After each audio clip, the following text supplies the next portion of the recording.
Melbourne, Sydney, Gold Coast, Perth, Adelaide, Hobart, Darwin, Newcastle, Wollongong, Cairns. Which city should I study in? This might be one of the questions in your mind.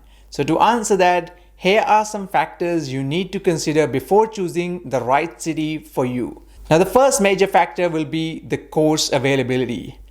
So now it goes without saying that the course you are planning to study must be available in the city you're planning to study.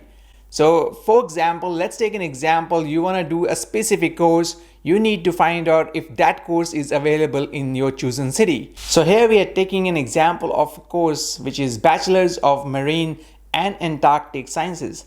Now this course is only available in University of Tasmania in their Hobart campus. It's not available in any other city in Australia. So if a situation is like this where the course that you're planning to do is available in only one of the cities, then you have to choose that city, of course. But if the course is available in other cities as well, then you should consider other factors. So let's move on to our next factor. The next very important factor you need to consider is the employment opportunities.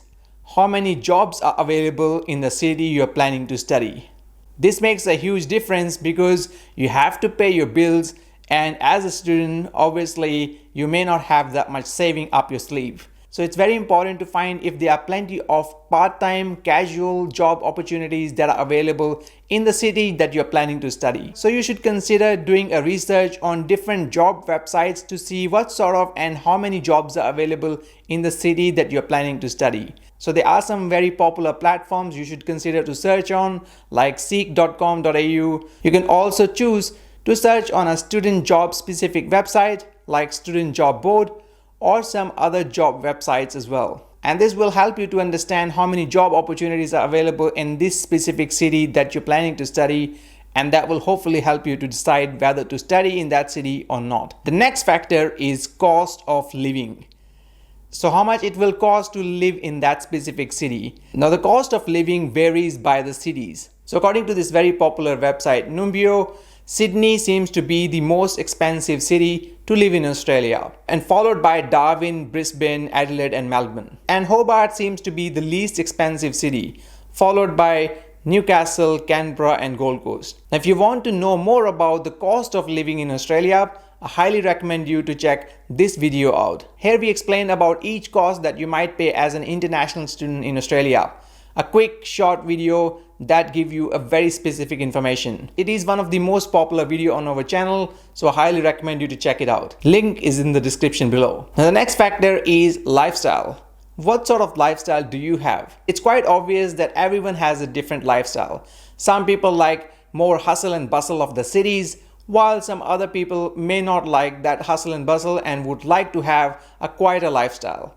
It will depend upon your personal choices. Now lifestyle does include having lots of options for cafes, restaurants, shopping centers and other leisure activities, and how accessible some of the amenities are. Now this plays a huge role obviously, and it is a personal choice that everyone have a different sort of a lifestyle. Of course, larger cities would have more amenities, more options for shopping and other things, while regional towns and smaller cities may not have that many options. Now as an individual, you have your own preferences when it comes to lifestyle, so consider that as well when choosing the right city for you. The next factor is safety. Now generally speaking, Australia is a pretty safe country. It ranks really well among some of the most safest countries around the world, and each city is different, and there are pockets of areas that you should avoid in each city. But if you look at the ranking given by the Numbeo website again, Cairns seems to be the most dangerous city to live in Australia, followed by Darwin, Wollongong and Geelong. And if you look at the most safe cities, that includes Canberra, Adelaide, Hobart and Sydney. Now as I said earlier, Australian cities are generally very safe to live in, but this ranking gives you some idea on which city seems to be more safer than the other. And it goes without saying that you need to use some common sense to avoid getting unwanted attention, especially from people who could pose some threat to you. And that's applicable in any city you're living here in Australia or around the world. The next very important factor you should consider is weather.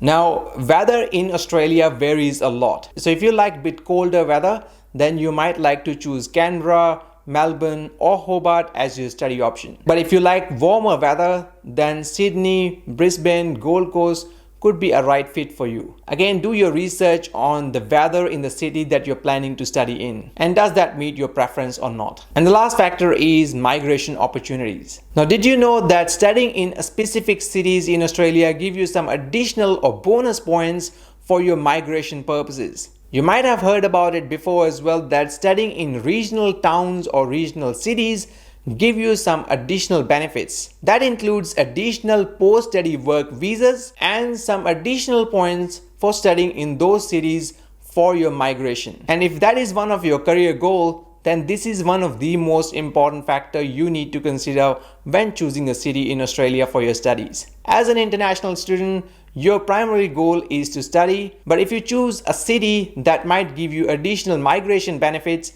then choosing that city might make sense to you. Again, do your own research on this and speak to a registered migration agent for further details. And personally speaking, I would include one more factor, that could be having a friend or family who is living in a specific city in Australia. Let's say if you have a family or friend who's living in a specific city, then coming to that city might make more sense to you, as you may have someone who can guide you better who's already living in that city. So these are the few factors you need to consider when choosing a city in Australia for your studies. And we highly recommend you to do more research on all these factors that we have just mentioned, as it will make your life way easier when you come to Australia for your studies. Now, we got a little quiz tool on our website as well that might help you to choose the right city. Now, don't base all your hopes on that specific tool. You should also do your further research apart from that quiz tool that we have on our website. We'll put the link of that in the description as well. So hope you find this information useful. If you have any questions, please let us know in the comment section below. And if you find this information useful, please share it with your friends as always. And thanks for watching. See you in the next one.